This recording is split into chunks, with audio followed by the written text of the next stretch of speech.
सुदेव विहार। प्यारे बंधुओं,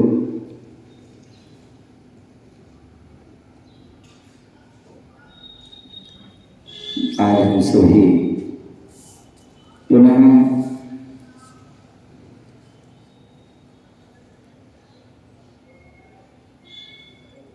मध्य प्रदेश की राजधानी भोपाल जैन नगर नंदीश्वर द्वीप प्रांगण में बैठे हुए हैं। भगवान महावीर स्वामी का शासन चल रहा है। भगवान महावीर स्वामी के द्वारा कही गई जो वाणी है, वही वाणी जिनवाणी के रूप में हमें प्राप्त है। उसी जिनवाणी का हमें रसपान करना चाहिए। उसी जिनवाणी का हम रसपान कर रहे हैं। आचार्य कुंद स्वामी रावण सार ग्रंथ के माध्यम से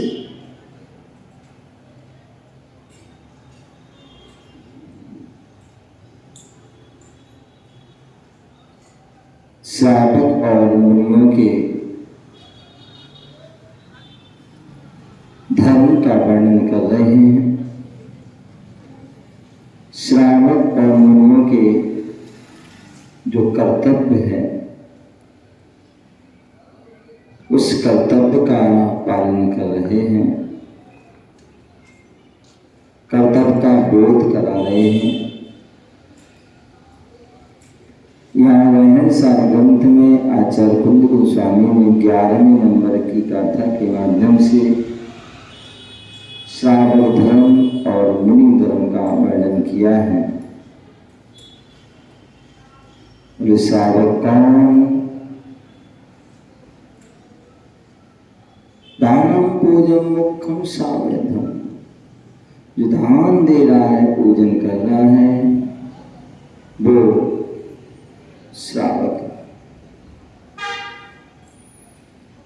और जो मुनि ध्यान अध्ययन कर रहे हैं, वो मुनिराज हैं। इनके बिना वह ना श्रावक हो सकता है और ना ही वह मुनि हो सकते हैं। इस प्रकार से यहाँ पर उसका जो है व्याख्यान चल रहा था।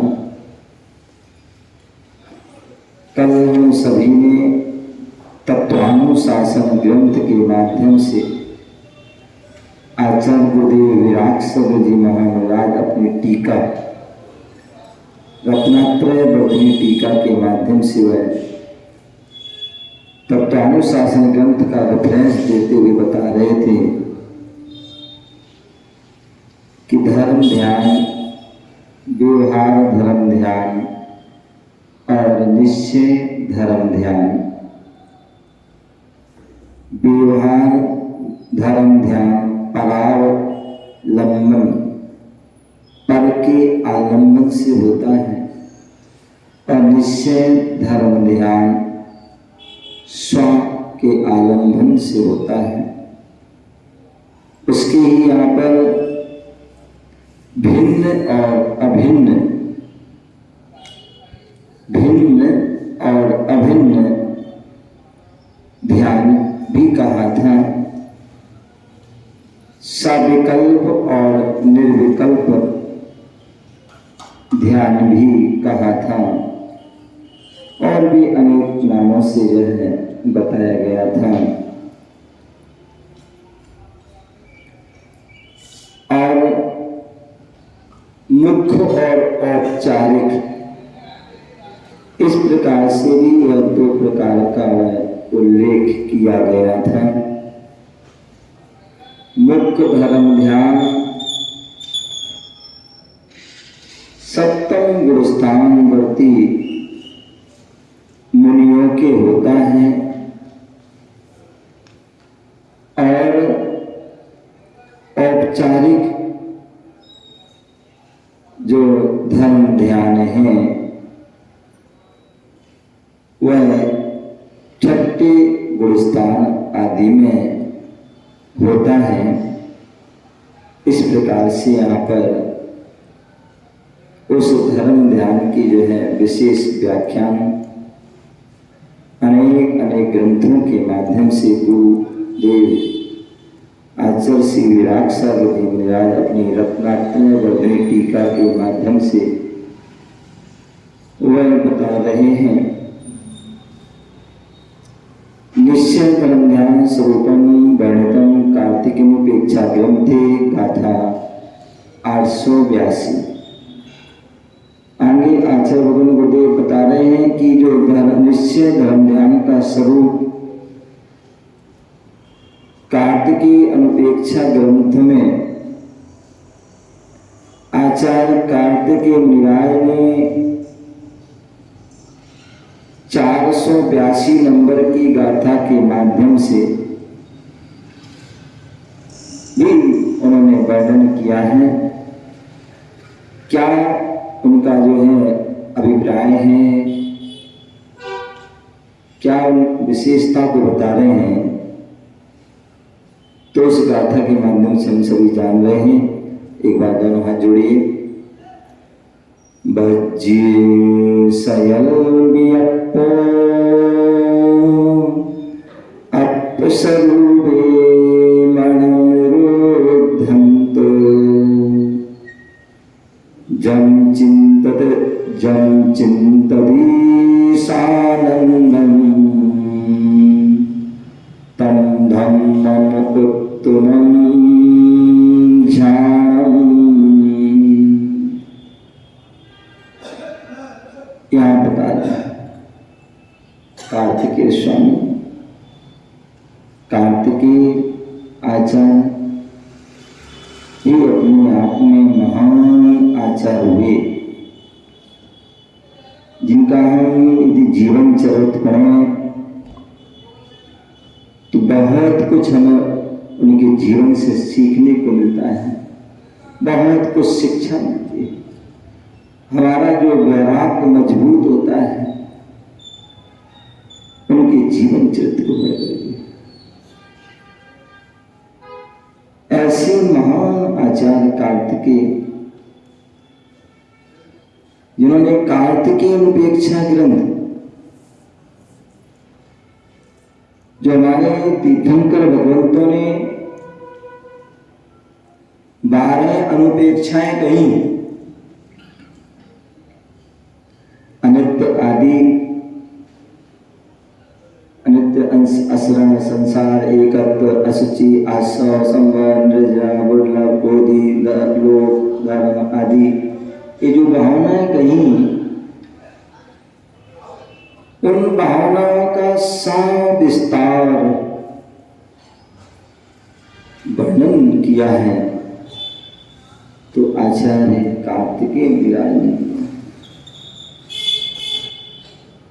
जिनको पढ़ करके जो है हमारे जीवन में वृत्ति आती है,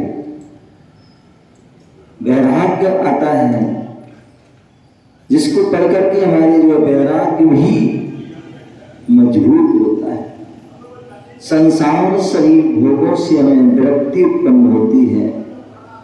ऐसे वे कार्तिकेय स्वामी कार्तिकेय ग्रंथ बता रहे हैं। निश्चय धर्म ध्यान, बोले सकल विकल्पों को छोड़ करके आत्म स्वरूप में मन को रोककर आनंद सहित जो चिंतन होता है वही उत्तम ध्यान है। कितनी सुंदर बात कही। बोले सब विकल्पों को छोड़कर, वैदराज जी क्या कह रहे हैं? विकल्प नहीं करना है, क्या विकल्प छोड़ दो। क्या करना है? विकल्प छोड़ करके सकल विकल्पों को छोड़ना है। जब तक विकल्प नहीं छोड़ोगे तब तक हम धर्म ध्यान नहीं कर पाएंगे, निश्चय धर्म नहीं कर पाएंगे। एक यदि मन में कोई विकल्प होता है, एक छोटा सा भी विकल्प होता है, तो व्यक्ति की नींद उड़ जाती है, भूख उड़ जाती है, खाना पीना उठना बैठा सब कुछ उड़ जाता है, बेचैन हो जाता है। और हम सभी तो जो है जो ग्रस्त होते हैं कि कितना सारा विकल्पों में जीते हैं, मतलब आंख खुलती है विकल्पों के जंजाल में फंसे होते हैं, और आंख मिच जाती है, फिर भी जो है जंजाल में फंसे हुए हैं। और फिर भी हम चाहते हैं कि हमारा निर्विकल्प ध्यान हो जाए, फिर भी हम चाहते हैं कि ध्यान में ध्यान हो जाए। तो भूतो न भविष्यति। आचार्य भगवंत कहते हैं और पूजन आदि में हम पढ़ते हैं क्या, फास तनक शीसन तन में साले, चाहे लंगोटी की दुख। क्या बोल दिया, मतलब एक जो है एलक जी है, जुल्लक जी है, छोटी सी लंगोटी है, वह लंगोटी भी जो है उनको निर्विकल्प ध्यान की ओर जो है नहीं बढ़ने देती, रोक देती है। शुद्ध योग की ओर नहीं बढ़ने दे पाती, शुद्ध चारित्र को धारण नहीं कर पाती, पूर्ण रत्नात्र को धारण नहीं कर पाती है। एक छोटी सी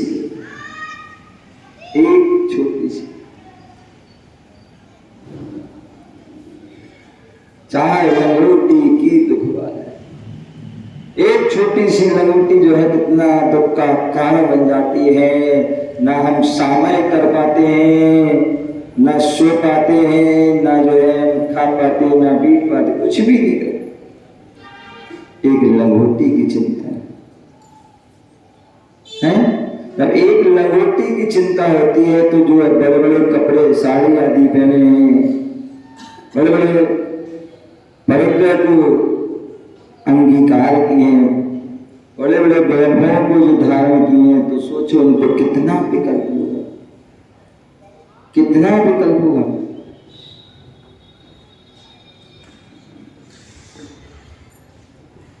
इसलिए आचार्य बोल रहे हैं कि समस्त विकल्पों को छोड़ दो। यदि हम चाहते हैं कि हम जो धर्म ध्यान हो, निश्चय धर्म ध्यान हो, निर्विकल्प ध्यान हो, तो सारे विकल्पों को छोड़ना पड़ेगा। एक बार की घटना याद आ रही है। भगवान महावीर स्वामी का समोषण लगा हुआ था और गौतम स्वामी बैठे हुए थे।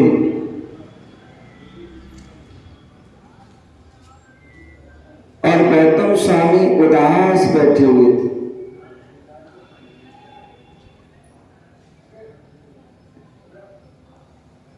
जो तीर्थंकर भगवान के समोषण में बैठा हो, जो मति सुख अवधि आदि जो है मन पर आदि ऐसे ज्ञानों का धारी हो, विशेष ज्ञान का धारी हो, जो भगवान की साक्षात रूप में वाणी को श्रवण कर रहा हो, मुख्य गणधर का रूप में बैठा हो, ऐसा वह गणधर भी बोले जो है उदास।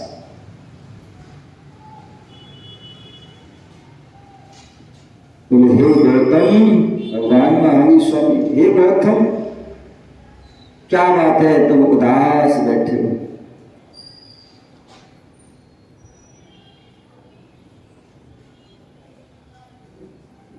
जैसी प्रभु ने पूछा, उदास क्यों? बोले भगवान अब जो है आप योग निरोध की ओर अग्रसर हो रहे हैं। योग निरोध की ओर अग्रसर हो रहे हैं आप उत्कृष्ट ध्यान की ओर अग्रसर जो है लीन होने वाले हैं। और मैं यही सोचकर उदास हूं कि आप ध्यान में बैठ जाओगे,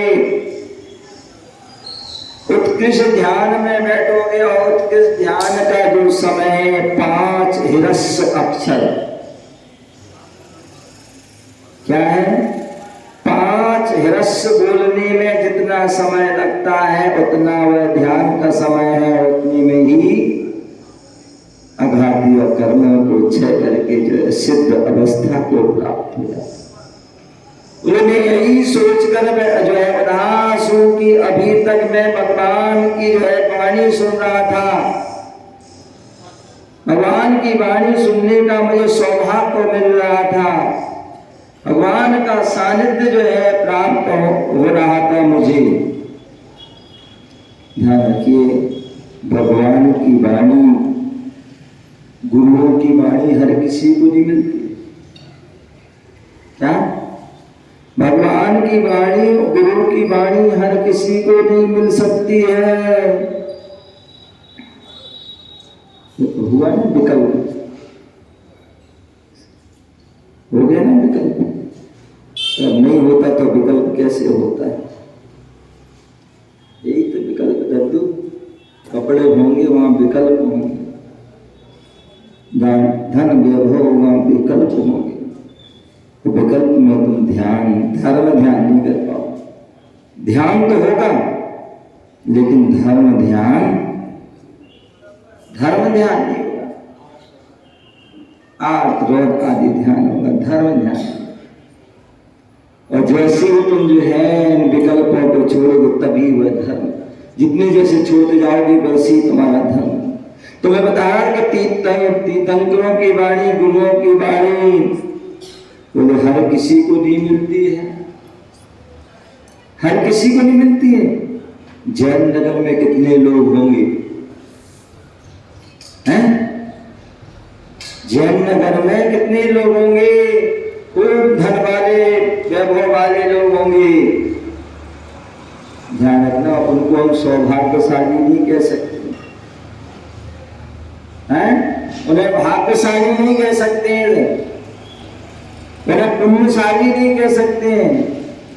पुण्यशाली तो वही है, भाग्यशाली तो वही है, सौभाग्यशाली तो वही है जिन्हें जो है प्रतिदिन जो है गुरु प्रतिदिन भगवान के दर्शन मिलते हैं, जो भगवान के दर्शन पूजन कर पाते हैं, जो भगवान जो गुरुओं के जो वाणी को सुन पाते हैं, जो गुरुओं के दर्शन कर पाते हैं, जो गुरुओं के जो है अंजलि में क्या, जो गुरुओं की अंजलि में जो है दान कर पाते हैं, वही भाग्यशाली, वही सौभाग्यशाली, वही पुण्यशाली होते हैं। उनका ही जीवन धन्य है। आप सभी धन्य हैं, आप सभी धन्य हैं कि आपको जिनवाणी सुनने का मौका मिल रहा है, आपको गुरुओं की वाणी सुनने का मौका मिल रहा है, आपको गुरुओं का दर्शन करने का सौभाग्य मिल रहा है। पुण्यशाली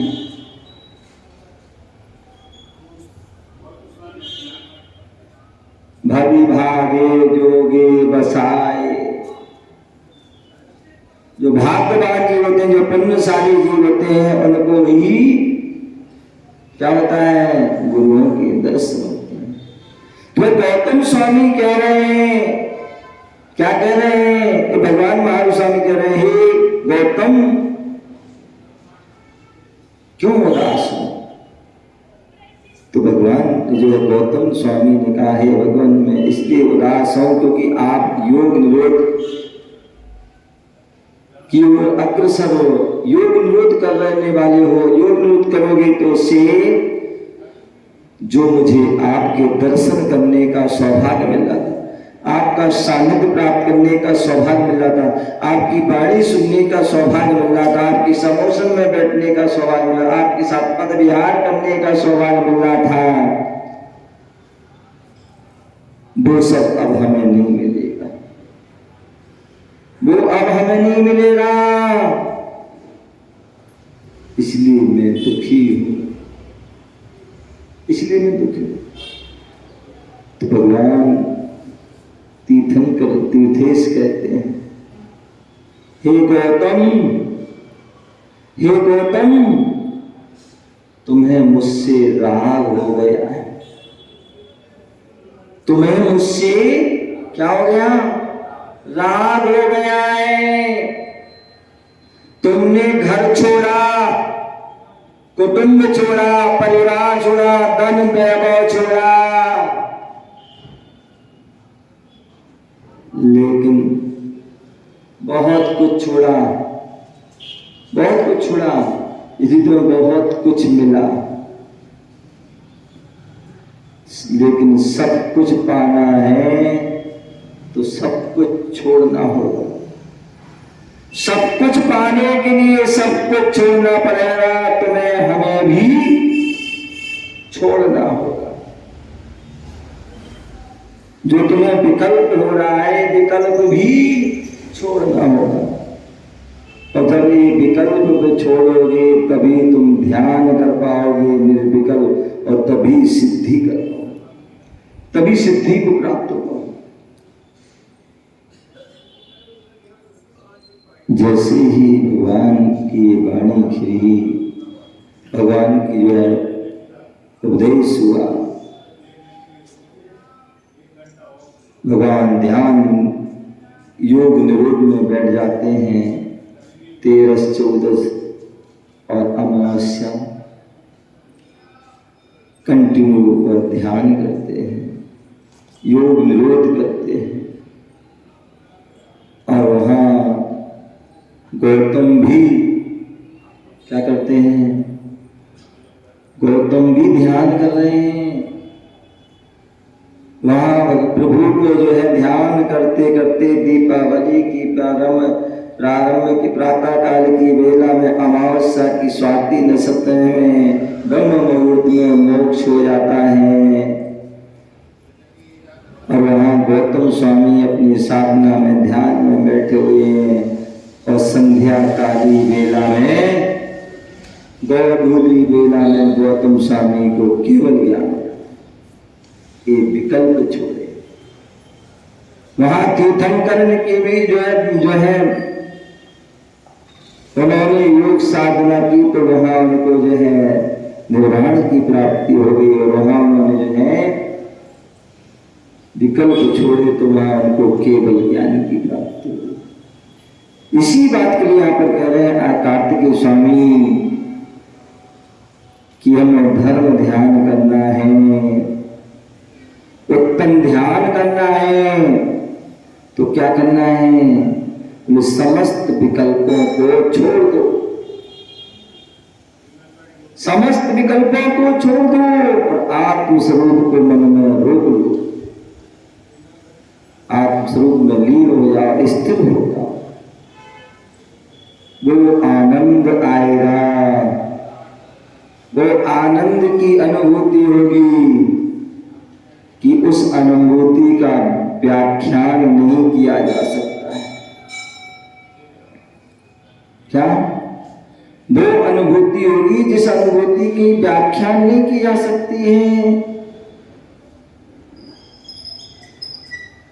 कहते हैं 3 चीज होती हैं,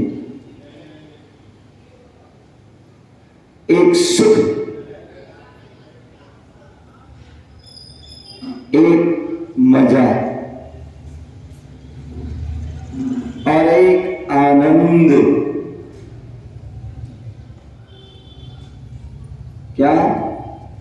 एक सुख, एक मजा और एक आनंद, ये 3। सुख किसको होता है? मजा किसे आता है? आनंद किसे आता है? तो कहते हैं कि जो सुख है वो शरीर को आता है। क्या होता है? सुख जो होता है वो शरीर को होता है।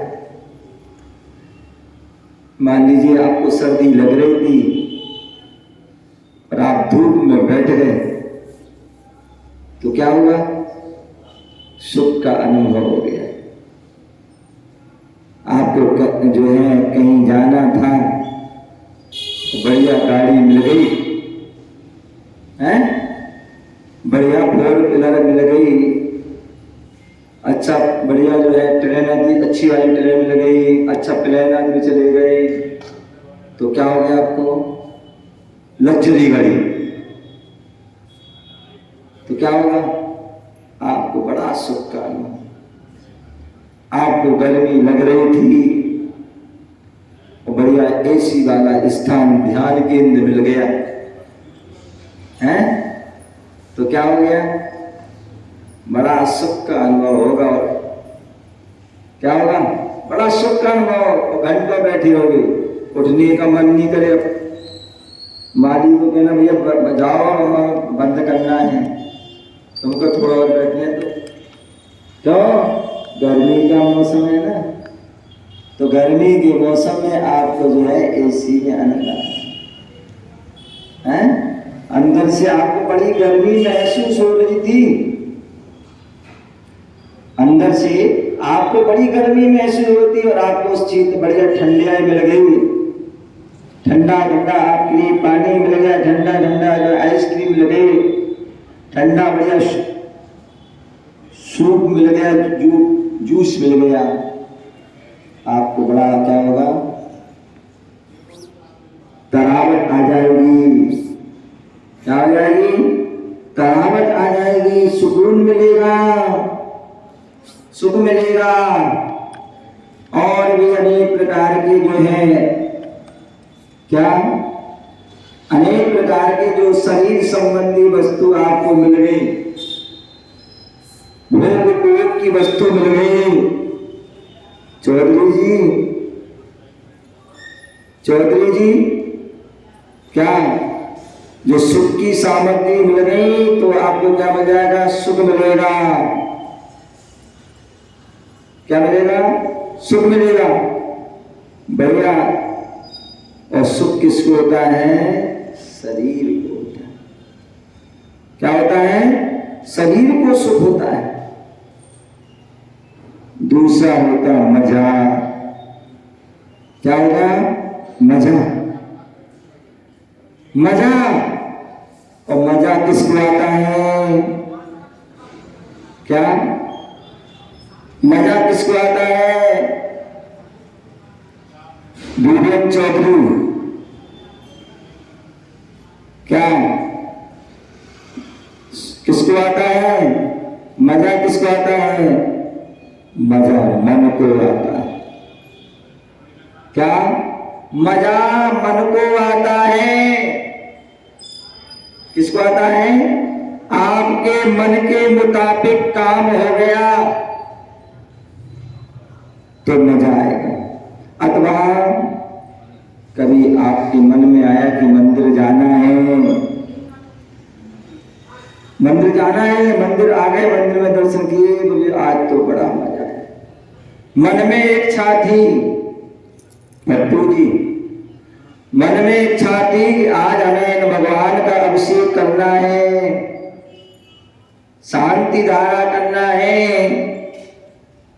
एक मन में आया और सौभाग्य से आपको लोगों ने यह शांति धारा की झाड़ी पकड़ा दी। क्या पकड़ा दी? शांति धारा की झाड़ी पकड़ा दी, और आपने शांति धारा कर ली। क्या हुआ? बोले मजा आ गया। क्या मजा आ गया? आपने घर में बढ़िया शुद्ध भोजन बनाया और मन में इच्छा हुई कि आज मुनिराज को प्रदर्शन करना है। आज हमारे नगर में मुनिराज आए हैं, हमारे नगर में मुनिराज विराजमान हैं। कहते हैं वैसे तो हमें प्रतिदिन शुद्ध भोजन करना चाहिए। क्यों? क्योंकि जैसा करोगे भोजन वैसा होगा, जैसा खाओगे अन्न वैसा होगा मन, और जैसा पियोगे पानी वैसी होगी वाणी। वैसे तो मैं सामान्यता हमें शुद्ध भोजन करना चाहिए, प्रत्येक दिन शुद्ध भोजन करना चाहिए, और जब प्रत्येक दिन शुद्ध भोजन करें तो हमें मुनियों का प्रदान भी कर लेना चाहिए। और यदि हम प्रतिदिन नहीं कर पाते हैं तो कम से कम जितने दिन हमारे नगर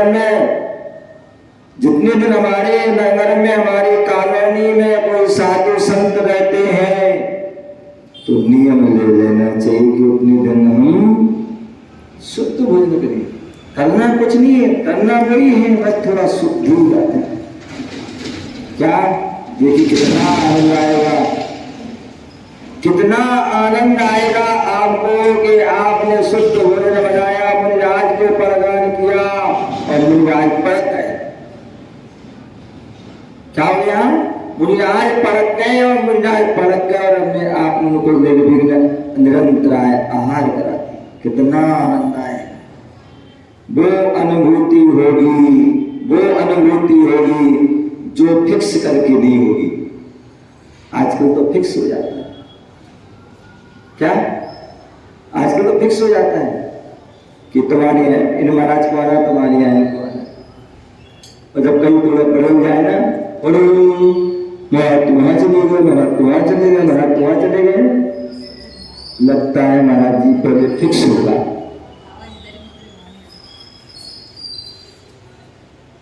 हाँ, तो क्या तो ऐसे जो क्या होना चाहिए, ऐसे जो फिक्स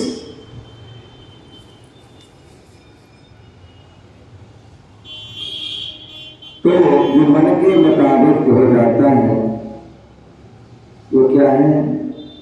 मजा।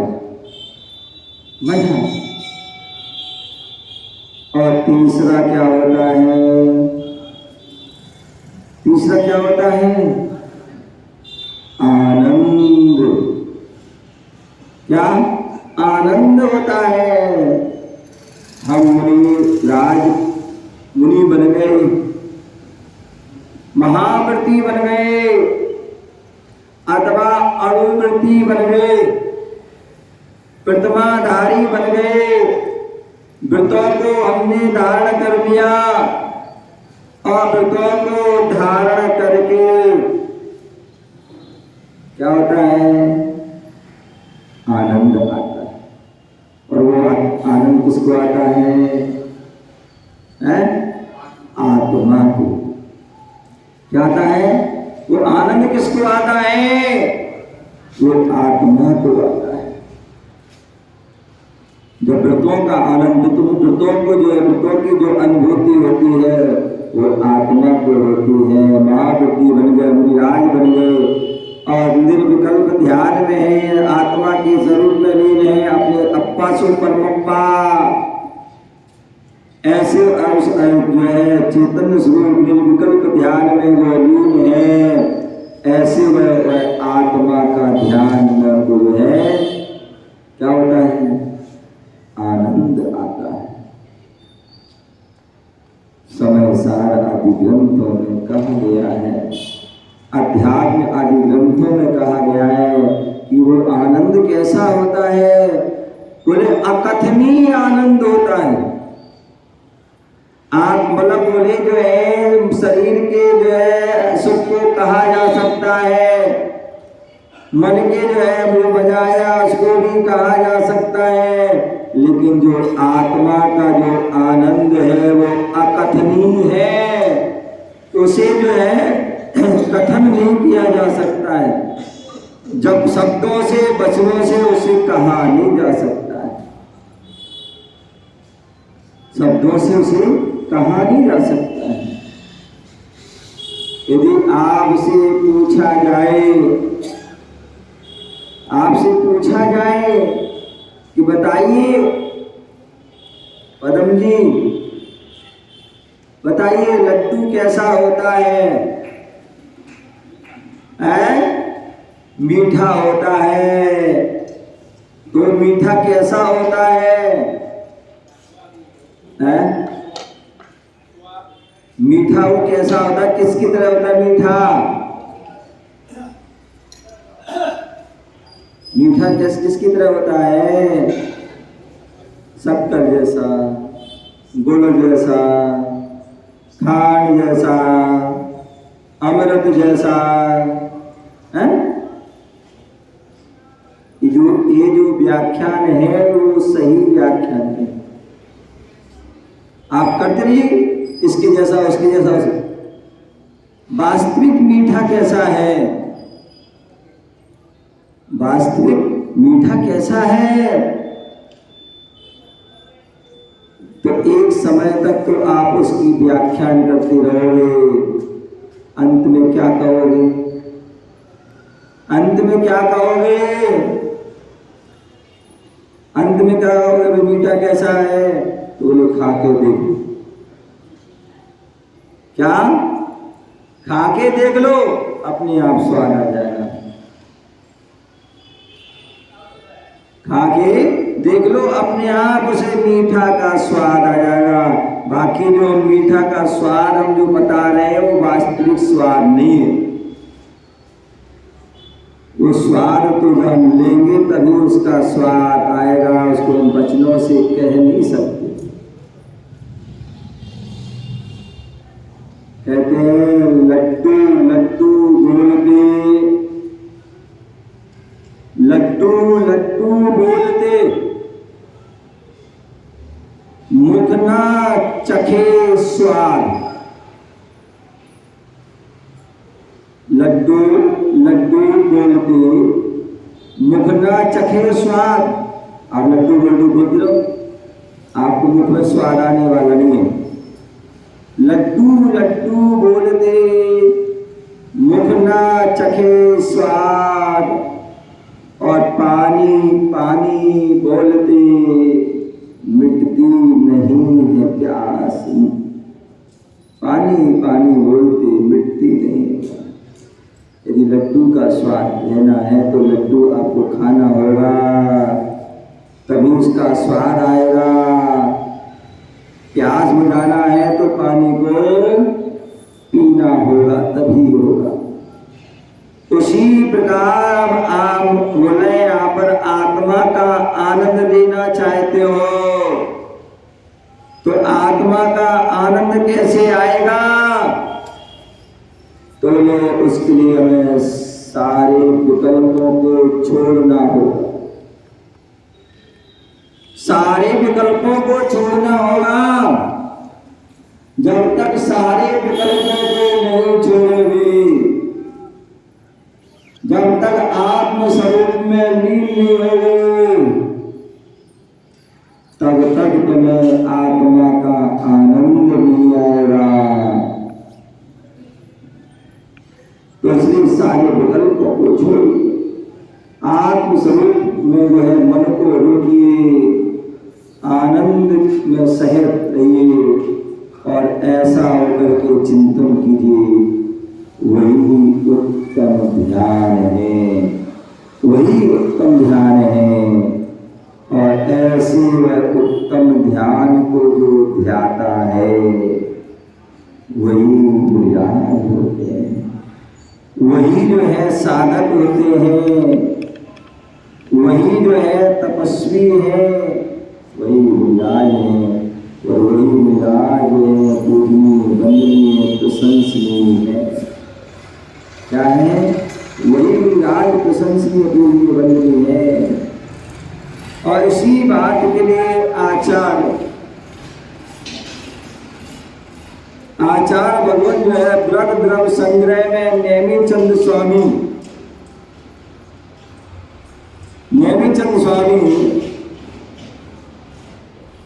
55 और 56 नंबर की गाथा के माध्यम से बता रहे हैं कि उत्तम ध्यान क्या है, निर्विकल्प ध्यान क्या है, निश्चय ध्यान क्या है।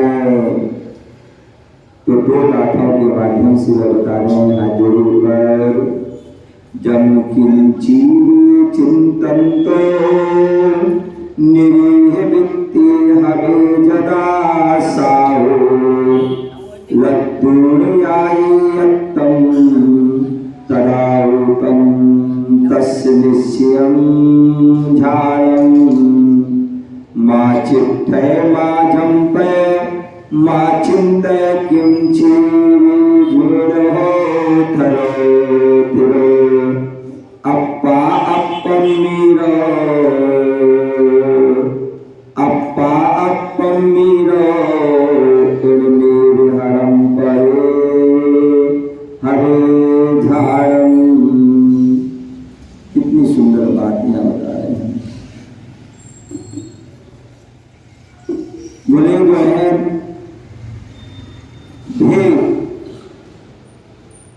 ध्येय में एकाग्र चित्त होकर, कल दोपहर में स्वाध्याय चल रहा था द्रव्य संग्रह का, उसमें यही जो है गाथाएं चल रही थी, जहां पर बताया था ध्यान ध्याता ध्येय।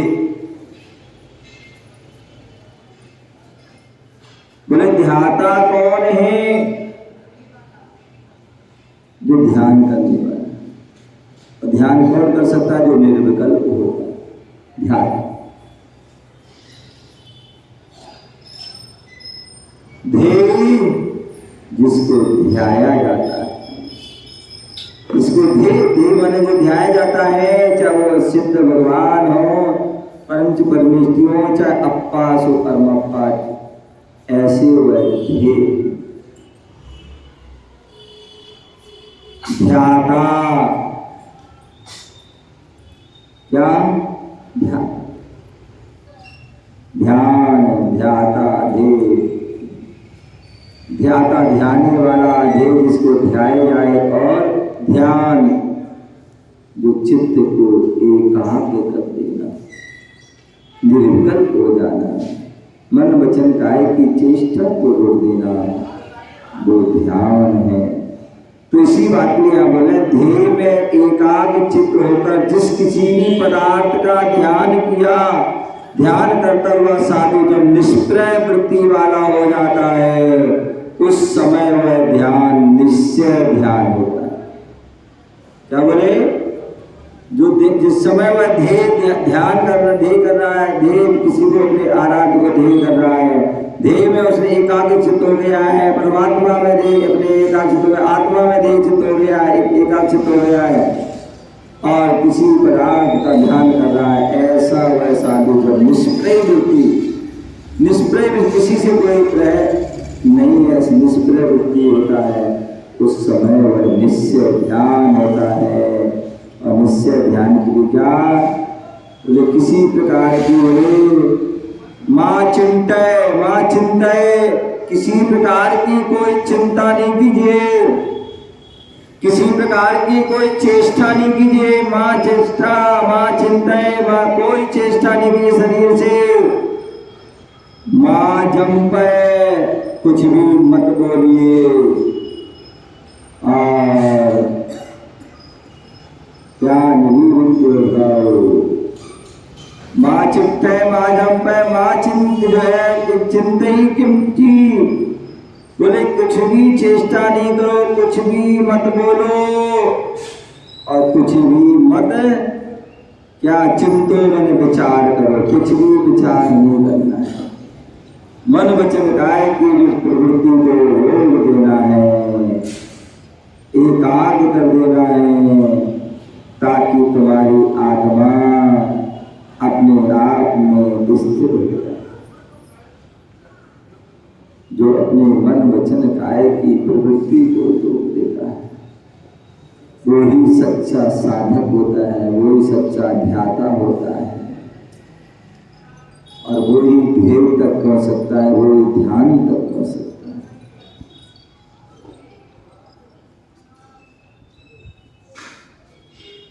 तो इसलिए जो है वो मन के बोले शरीर को स्थिर करना सरल है, बोले मन जो है वचन को स्थिर करना सरल है, लेकिन मन को स्थिर कर देना बहुत कठिन है, क्योंकि मन बड़ा चंचल है। मन बड़ा चंचल है। वचन को रोक सकते हैं, काय को रोक सकते हैं, लेकिन मन को रोकना कठिन।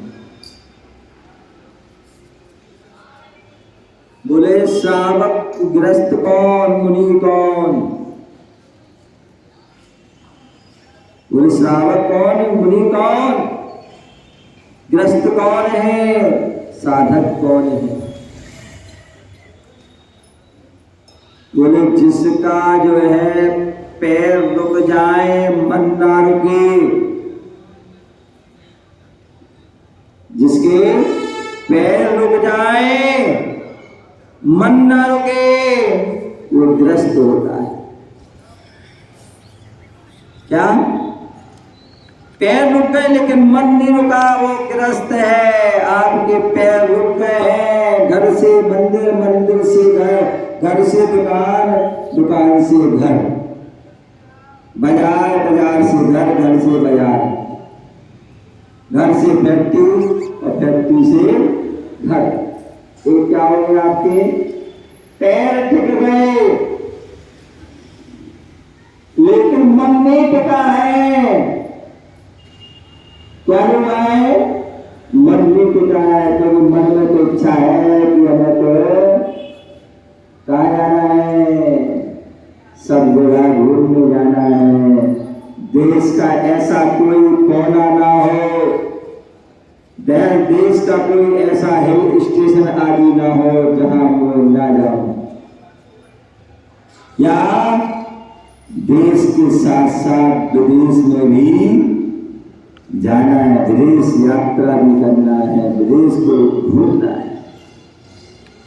तो वो ग्रस्त है, क्योंकि उसके पैर तो टिक गए हैं लेकिन मन नहीं टिका है।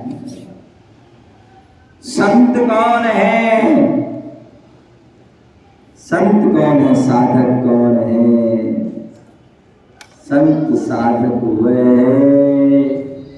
जिसके जो है मन टिक गया है लेकिन पैर नहीं टिके हैं। क्या? मन टिक गया है, मन अपनी उसमें, अपने आत्मा में, अपने स्वरूप में, अपने व्रतों में, अपने संयम में, अपने चारित्र में, अपने दर्शन में, अपने रत्नात्रय में अपने मन को टिका लिया है, लेकिन पैर नहीं टिके। क्योंकि पैर तो अनवरत उनका जो है पद विहार होता रहता है। हजारों किलोमीटर जिंदगी में, लाखों किलोमीटर का जो है पद विहार करते हैं। कौन? संत जन।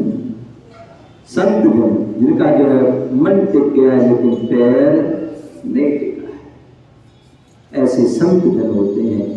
और ऐसे संत जन साधना करके जो है अपनी आत्मा का कल्याण कर देते हैं, अपनी आत्मा का हित कर देते हैं।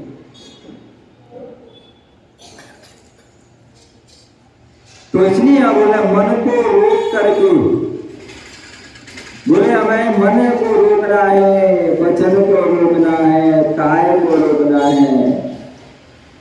जो इन तीनों को रोकेगा, एकाग्र कर लेता है, वो ही बुद्धि का धारक होता है। त्रिगुप्ति के धारक साधक, त्रिगुप्ति के धारक, मनोगुप्ति, वचन गुप्ति, काय गुप्ति, तीनों को गुप्त कर लिया, ऐसे वो साधक होते हैं। और ऐसे साधक ही सिद्धि को प्राप्त करते हैं। जिन्होंने मन को साध लिया, वचन को, काय को साध लिया। बोले मन को जीते जीत है, मन को हारे हार। मन को जीते जीत है, मन को हारे हार। जिसने मन को जीत लिया वो हो गया भाव से पार। साधु जन जो है उस मन को जीतते हैं, वचन को जीते हैं, काय को जीते हैं। इसलिए इसीलिए जो है इंद्रिय विजय आदि कहलाते हैं। इंद्रिय उन्होंने पंचेंद्रियों पर जो है विजय प्राप्त कर ली है या विजय प्राप्त कर रहे हैं।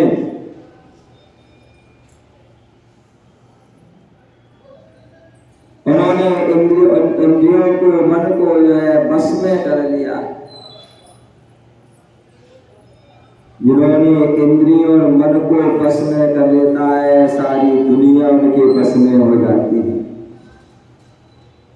और जो इंद्रियों और मन के बस में हो जाते हैं वो जीवन में कुछ भी उपलब्धि को प्राप्त नहीं कर पाते, कुछ भी प्राप्त नहीं कर पाते। हमें जो है इंद्रियों के बस में नहीं होना है, अपितु इंद्रियों को अपने बस में करना है। हमें मन के बस में नहीं होना है, अपितु मन को बस में करना है। जो मन को बस में करता है वो ही साधक है, वो ही तपस्वी है, वही तपस्वी वो साधक है। इसलिए तो कह रहे हैं कि हमें जो है कुछ भी चेष्टा मत करो, शरीर से कुछ भी चेष्टा नहीं करो। तुम कुछ भी चेष्टा करोगे विकल्प होगा, जीवन की विराधना होगी। वचन से चेष्टा करोगे, वचन निकालोगे तो भी उसमें जो है वचन का बतंगा हो जाता है, उसमें भी जो है अनेक विकल्प हो जाते हैं। और मन से भी जो है किसी प्रकार का विकल्प नहीं करना है। और जो इस प्रकार की जो साधना करते हैं वही सच्चे साधक होते हैं। वही सच्चे साधक साधना करके अपनी सिद्धि को प्राप्त कर लेते हैं।